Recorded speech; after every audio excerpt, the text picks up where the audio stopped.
Okay, guys, so I was asked today, how do I pull comps for a rental property? So wanted to take a minute, kind of walk you guys through, show you how do I find comps for a rental.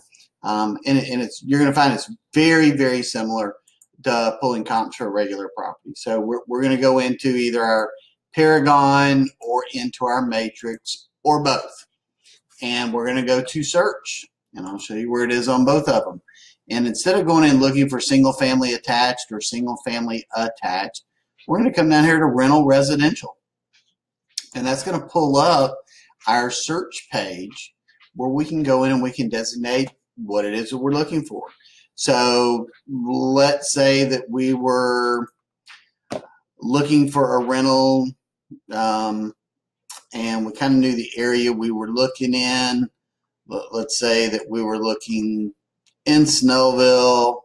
We're really close to the office, and we're somewhere over in this area right here. Well, I can do a couple of different things. I can go in and I can draw, and I can pick a shape and draw a circle and say, let's look at rental properties in this area. Okay, or let's delete that.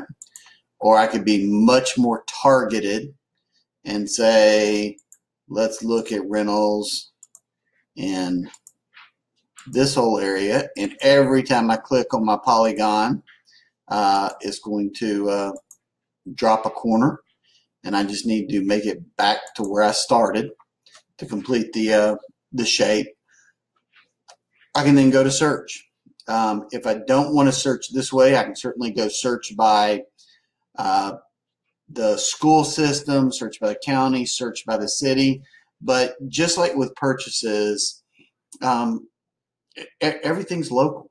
So we want to be as close to the property as we can, but we want to get enough data that we have a real good sense of what a property is going to rent for. Okay, we want enough similar properties that we feel really comfortable with our recommendation. So a couple of things with this, though, that are a little bit different in that we don't have an appraiser. So there's not going to be somebody coming back and back checking our work. And we don't have to follow necessarily the same rules an appraiser is going to follow. So perhaps we look a little farther out. Maybe we look at a 3-mile radius. Perhaps we look back 2 years in time, because how much have rental prices changed in the last 2 years? Answer is not very much. So, but let's say this was my area. So I've got a property that's in here. Maybe it's in here off of Pinehurst View. So I've kind of chosen this area as being indicative. I'm going to hit search. And you'll see right now there's two properties on the market and one that's pending approval for rentals. I've got my rental prices right here, but this is just the ones that are still considered active. So I can go back to my criteria and I can say, I don't want to just see the ones that are active. Show me the ones that are coming soon. Show me the ones down here that were actually leased. Okay. And by doing that, you'll see my count should jump dramatically, 350 in that shape. But that's because it goes all the way back in time to when they started putting data in the MLS system. So come down here to your dates criteria and open this section up. And we instead want to look at, let's just look at stuff that was listed in the last 18 months. Well, I've still got 48 of them, 49 of them. That's a lot of property that's in there. So let's start narrowing down that search. So I'm looking for properties that are, mine's under 2,500 square feet, and it only has 2 baths. So I'm going to search 2 to 2 potentially. Well, now I'm down to 23. That gives me a pretty good number that I ought to feel pretty comfortable I can find something really similar to mine. If I want to narrow the search even more, I can go back to my criteria and say, let's not go 18 months back. Let's just look in the last 12 months back. Now I'm down to 19. Okay. Now I can start going through these properties one by one and looking at them and seeing how do they really compare with my property. Okay, and you're going to see all of this data right here in front of you, or we can open them and look at it individually. One of the things that I love about FMLS or Georgia MLS that FMLS does not do is it gives me an overview of my search right here.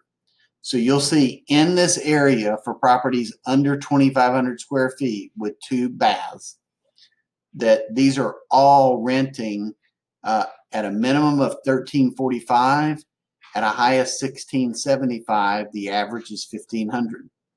And a nice easy thing to do is go over here and click on the top for rental rate. It's going to put them in order from highest and lowest. And I can start going through these. Is my house this nice? If it's not, go to the next one. Is it as nice as this? And I can keep working myself down until I get to the right one. Now, one of the things to keep in mind is the school system does play a big factor in this. So if we go pick a large area, which we did, we may find ourselves in a different school system. So if our property is, let's say, in the FAR elementary school, make sure to come in here and pick FAR, and you'll see in our case that dropped our search down to where there's only 6. Okay, now I do my search, and you'll see now we go from a low of 1,500 to 1,645. That's a really tight little window, and I've got a really good sense of what that property should rent for now. And I've got just a handful of properties for me to compare it against. And I just ask myself the question as I look at each of them, is my house nicer than this one? And if it is, the rent should be higher. If it's not as nice, the rent should be smaller. Okay? Over here in Matrix, gonna run it the same way. Gonna come up here under search. I'm gonna go look for search for rental lease. Okay? And I can do the same thing. I can go to map search. I can look in nice and tight. I can pick that same area, which looks like we would have been somewhere. I don't remember exactly where we searched, but let's just say this was our search area right here.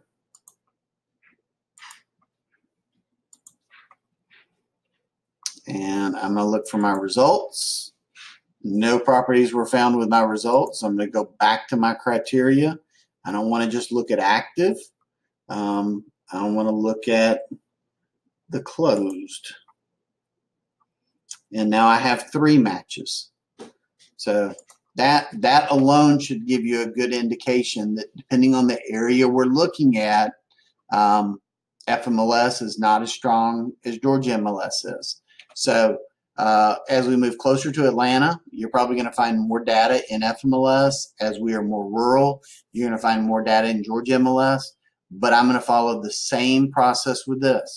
I will open these up and look at them on an individual basis and judge. Is my house nicer than this property or not as nice as this property? So hope that's helpful. And certainly if you've got more questions, need more help, need to look at a particular property, certainly reach out to me.